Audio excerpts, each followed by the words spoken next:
इस वीडियो में हम पढ़ेंगे lesson number 6 tests and exams यानी टेस्ट और इम्तिहानात।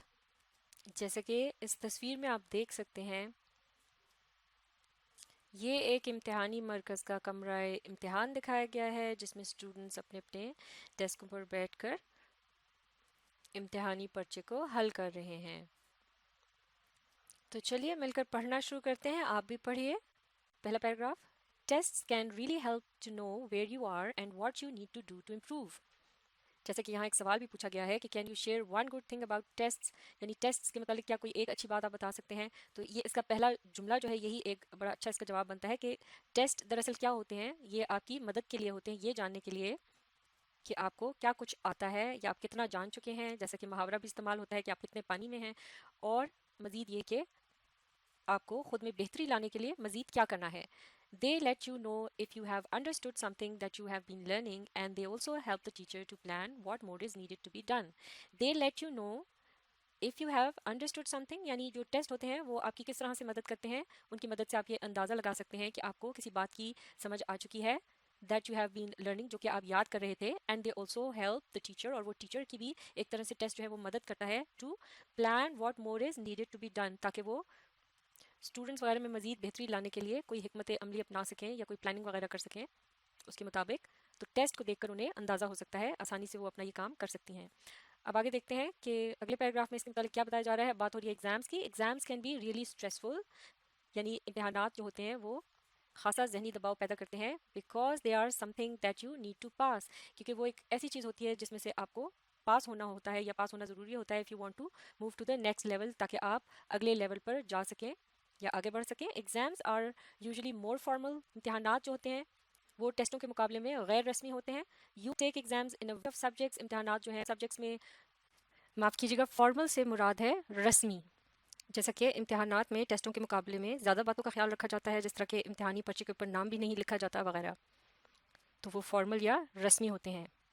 You may take exams in a variety of subjects, इम्तहानात जो हैं वो मुख्तलिफ सब्जेक्ट्स में आप दे सकते हैं। जैसे कि अंग्रेजी ज़बान में जब एग्जाम्स या टेस्ट की बात होती है तो टेक का लफ्ज़ इस्तेमाल किया जाता है, you can take a test या टेक एन एग्जाम। जबकि उर्दू तर्जुमे में हम आमतौर से इसके बजाय हम देने का लफ्ज़ इस्तेमाल करते हैं कि इम्तहानात आप देते हैं। तो ये एक फ़र्क है, इसका आपने ज़रा ध्यान रखना है। तो अब यहाँ बात हो रही है कि मुख्तलिफ जो मज़ामीन हैं, जैसे कि फॉर एग्जाम्पल यहाँ पे बताया गया है मैथ्स, साइंस, इंग्लिश एक्सेट्रा यानी वगैरह, तो इनमें आप इम्तहानात जो हैं वो देते हैं to see if you have reach that level, ये देखने के लिए कि आप उस मकाम तक पहुँच गए, उस लेवल तक पहुँच गए हैं, and can move on to the next level, और अब आप उससे आगे बढ़ सकते हैं, अगले लेवल पर जा सकते हैं। अब आगे पढ़ते हैं। Test and exams can be written, oral and practical, or even all the three. ये जो मुख्तलिफ टेस्ट या इम्तहानात होते हैं ये तहरीरी भी होते हैं, ज़बानी भी होते हैं, और बाज़ औक़ात इसमें कोई अमलन आपको कोई एक्सपेरिमेंट वगैरह भी करना पड़ जाता है, प्रैक्टिकल जिस तरह इसमें शामिल होते हैं। और या फिर ये तीनों ही किस्म के जो हैं तरीक़ेकार टेस्टों या एग्जाम में आ सकते हैं, आपको शामिल हो सकते हैं, करने पड़ सकते हैं। जैसे कि practical exams mean that you can show what you know. Practical इम्तहान जो होता है, अमलन आपको जब वो इम्तहान में वो चीज़ आपको अपनी नॉलेज जो है वहाँ पर उस पर अमल पैरा होकर दिखाना होता है, या बताना होता है कि आप उस चीज़ के बारे में किस तरह से जानते हैं, कोई ना कोई एक्सपेरिमेंट करके दिखाना होता है। तो ये प्रैक्टिकल एग्जाम कहलाया जाता है। इन ओरल एग्जाम्स जो ज़बानी इम्तहानात होते हैं, you have to give the answers verbally, आपको you have to give the answers verbally, यानी आपको ज़बानी ही उनके जवाब देने होते हैं। Every one feels nervous about test and exams, यानी हर कोई टेस्टों और इम्तहानों की वजह से घबराहट का शिकार होता है। Some people just become so stress that they do badly even though they have worked really hard. Some people just become so stressed, यानी कुछ लोग जो होते हैं वो इस कदर घबरा जाते हैं कि वो दैट दे डू बैडली, कि वो अच्छा मुजाहरा नहीं कर सकते, even though they have work really hard, जबकि उन्होंने बहुत अच्छी तैयारी की होती है। Stress prevails over them and they can't do their best, उनका जो असाबी तनाव है वो उनको घेर लेता है, यानी वो घबराहट का इस कदर शिकार हो जाते हैं कि फिर वो अपनी बेहतरीन कारकर्दगी का मुजाहरा नहीं कर पाते। अब यहाँ देखते हैं एक सब टाइटल दिया हुआ है, preparing for test and exams, यानी इम्तहानात, टेस्टों और इम्तहानात की तैयारी। मिलकर पढ़ते हैं। Plan and make a time table for study. तो सबसे पहले क्या हिदायत दी जा रही है, किस तरह से आपने तैयारी करनी है कि एक टाइम टेबल तैयार करना है पढ़ने के लिए। माफ़ कीजिएगा, इस पूरे जुमले को पढ़ते हैं कि plan and make a time table for study, leisure and physical activity to keep balance in your life, यानी आपने इन तमाम चीज़ों को यानी कि बराबर का वक्त देने के लिए, एक बैलेंस क्रिएट करने के लिए आपने क्या करना है, पहले एक टाइम टेबल बनाना है। किसके लिए? पढ़ाई के लिए भी, आराम के लिए, और कोई ना कोई जो आपकी फिजिकल एक्टिविटी है, एक्सरसाइज वगैरह आप करते हैं फ्रेश रहने के लिए, तो इन सब चीज़ों में आपने एक जो है मवाजना रखना है, एक बैलेंस रखना है। और उसके लिए आपको टाइम टेबल अगर आप बनाएंगे तो वो बहुत मदद देगा कि कौन सी चीज़ को आपने कितना टाइम देना है और किस चीज़ को किस वक्त पर करना है। और फिर आपको वो जब फॉलो करेंगे तो आप टेंशन और परेशानी से बच जाएंगे, आपका हर काम जो है वक्त पर होगा। और जैसे कि हर वक्त पढ़ते रहने से भी एक शख्स बोर हो जाता है और उसका दिल उकता जाता है, लिहाजा उसमें ब्रेक लेना और फिर सेहत के पॉइंट ऑफ व्यू से आप कोई ना कोई फिजिकल एक्टिविटी करना भी बहुत ज़रूरी है, तो इसको भी आपने टाइम टेबल में शामिल करना है। आगे बढ़ते हैं। Get into the habit of doing homework properly and in time. Homework जो है उसको ठीक तरीके से वक्त पर करने की जो है ये आदत अपनानी है आपने। Ask the teacher if you don't understand something, अगर आपको कुछ समझ नहीं आता तो टीचर से ज़रूर पूछिए। Ask the teacher how to improve your work, आप टीचर से पूछ सकते हैं कि आप अपने काम को किस तरह से बेहतर बना सकते हैं। यानी आपने कभी भी झिझकना नहीं है, घबराना नहीं है, हिचकिचाना नहीं है टीचर से बात करते हुए। बजाय इधर उधर स्टूडेंट्स वगैरह से पूछने के, जो कि खुद भी अगर क्लियर ना हो तो आपको गलत गाइड भी कर सकते हैं, हमेशा डायरेक्ट टीचर से पूछिए, ये आपका हक है।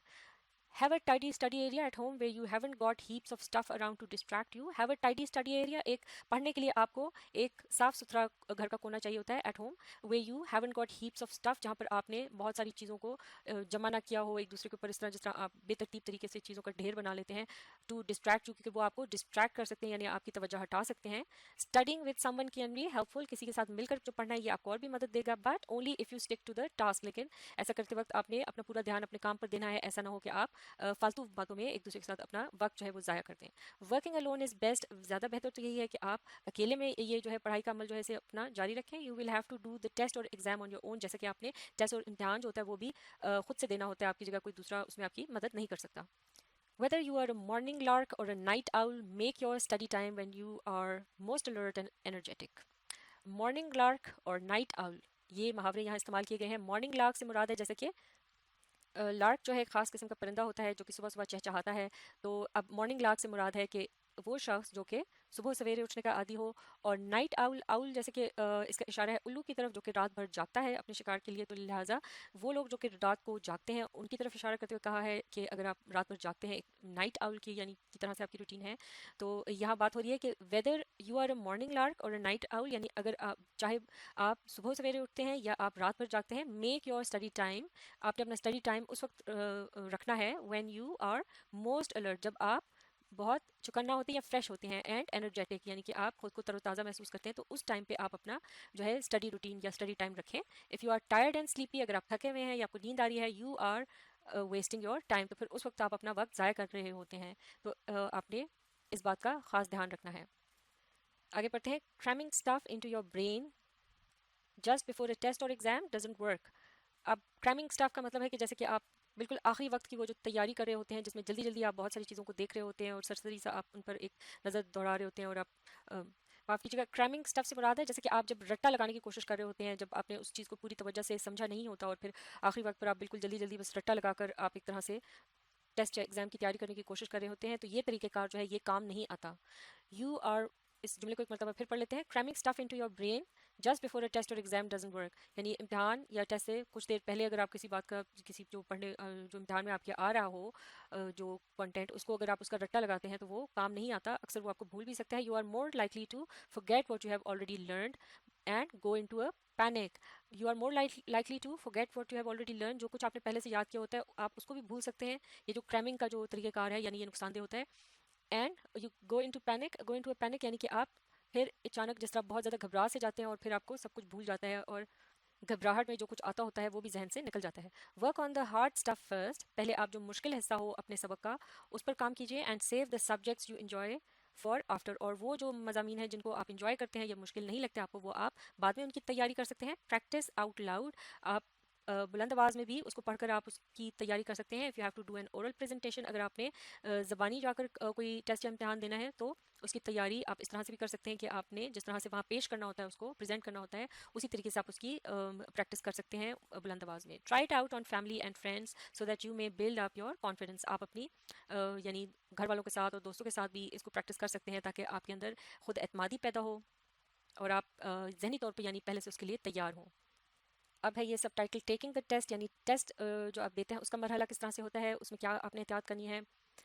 Read all instructions and questions carefully, ये एक बहुत ही अहम हिदायत है। अक्सर लोग जो है इसका ध्यान जब नहीं रखते तो उन्हें बड़ी मुश्किल का सामना करना पड़ता है। क्या करना है आपने, सबसे पहले बहुत ही तसल्ली के साथ, गौर के साथ आपने सारी जो हिदायत दी गई होती है क्वेश्चन के साथ उनको पढ़ना होता है, ताकि आपको पता चल सके कि कितने सवालात हैं, किनका जवाब देना है। बाज़ों का जल्दी में आप कोई क्वेश्चन स्किप कर सकते हैं या जो चीज़ नहीं पूछी गई वो आप लिखना शुरू कर दें और वक्त ज़ाया कर दें। इसी तरह से आगे है कि read both sides of each page, ये भी बहुत इंपॉर्टेंट है। बाज़ लोग सिर्फ एक साइड देखते हैं और जल्दी में दूसरी साइड को देखना भूल जाते हैं। चंद एक सवाल दूसरी साइड पर भी दिए गए होते हैं, इसलिए दोनों साइडों को आपने पढ़ना है। Work out which question you will answer if you have a choice, आपने देखना है पहले एक यानी कि जो इम्तिहानी पर्चा है उसको एक सरसरी सी निगाह डाल के आप देखिए कि कौन कौन से वो सवालात हैं कि जिनको आपने सिलेक्ट करना है, यानी जवाब उनका आपने देना है अगर आपको वहाँ चॉइस दी गई हो। Make a quick plan if you have to write an essay or story, अगर आपको कोई मजमून या कहानी लिखने के लिए दी गई हो तो उसकी ज़रूर आप एक प्लान या आउटलाइन सी बना लें। आजकल माइंड मैप जो है उसका भी इस्तेमाल किया जाता है जो बहुत ही मदद देता है, लेकिन आप अगर एक रफ सी आउटलाइन बना लें, मेन जो अहम पॉइंट्स हैं किस पैराग्राफ में आपने क्या लिखना है वो अगर आप पहले से लिख लें तो तकरीबन आपका आधे से ज़्यादा काम तो यही हो जाता है। और इस तरह से आपके जो जहन है या आपका जो दिमाग, उसमें भी आपको वो पॉइंट्स जो है उनको एक तरतीब मिलती है, आपको लिखते वक्त बहुत आसानी मिलती है उसमें, और भी जो आइडियाज़ जो है ना वो आपके जहन में जमा होना शुरू हो जाते हैं। तो ये एक बहुत ही अच्छा तरीका है कि आप पहले से एक प्लान बना लें।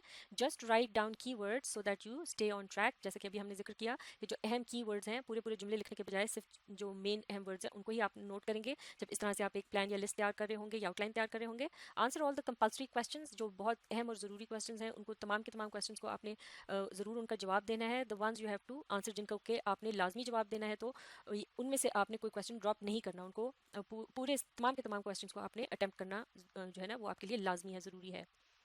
जैसे कि इन क्वेश्चंस का नाम ही कंपल्सरी क्वेश्चंस होता है, यानी लाजमी क्वेश्चंस। आगे पढ़ते हैं। Check your work when you have finished, अब ये भी एक बहुत ही अहम पॉइंट है। जब आप सारा काम कर लेते हैं उसके बाद आपने क्या करना है कि अपने काम को चेक करना है, starting with the instructions to make sure you did what you were asked to do. खासतौर से एक मरतबा फिर आपने इंस्ट्रक्शंस को, जो हिदायत दी गई होती है उन पर नजर डालनी होती है, देखने के लिए कि क्या आपने अपने जवाब उसके मुताबिक ही तरतीब दिए हैं। Did you have to answer every question, कि आपको हर सवाल का जवाब देना था या सम क्वेश्चन चंद एक का देना था, और a number of question from each section, या फिर आपने हर सेक्शन में से चंद एक सवाल का ही जवाब देना था, सब के सब क्वेश्चन को अटेम्प्ट नहीं करना था। इस तरह से ये चीज़ें जो है ना आपने ज़रूर देखनी है। आखिर में check that you have done this, तो आपने लाजमी ये देखना है कि ये आपने इस बात का ख्याल रखा है। चेक योर स्पेलिंग, ये लफ्ज़ जो है स्पेलिंग्स नहीं होता, स्पेलिंग होता है, इसको दुरुस्त कर दिया गया है। Check your spelling and punctuation, यानी आपने अपने टेस्ट या इम्तिहानात में जो भी तहरीर लिखी है उसके आपने स्पेलिंग और फिर साथ ही पंक्चुएशन जो है उसका भी ध्यान रखना है, उसको चेक करना है। Have you missed any word out and does it make sense, कहीं आपने कोई वर्ड जो है वो मिस ना कर दिया हो, स्किप ना कर दिया हो, उसको आप बाद में वहाँ शामिल कर सकते हैं ताकि जो पूरी बात है वो ठीक से समझ आ सके। इफ़ यू फिनिश अर्ली, अगर आप अपना काम जो है वो जल्दी ख़त्म कर लेते हैं। Give yourself a few minutes to relax then start checking your work, तो फिर आप कुछ देर को रिलैक्स सस्ता सकते हैं, आराम कर सकते हैं, ब्रेक ले सकते हैं, लेकिन फिर साथ ही आपने आखिर में ज़रूर अपने काम को अच्छी तरह से चेक करना है अगर आपके पास टाइम बचता है। तो ये तमाम काम जो है इनका आपने ख़ास ख्याल रखना है। तो ये मजमून यहाँ मुकम्मल हो गया है। इससे मुतालिक एक्टिविटीज़ को हम अगली वीडियो में कवर करेंगे। अब आप इस वीडियो को रिप्ले कीजिए और इसके साथ साथ पढ़ने, समझने और टेस्ट और एग्ज़ाम से मुतालिक ज़रूरी हदायत पर अमल करने की कोशिश जारी रखिए।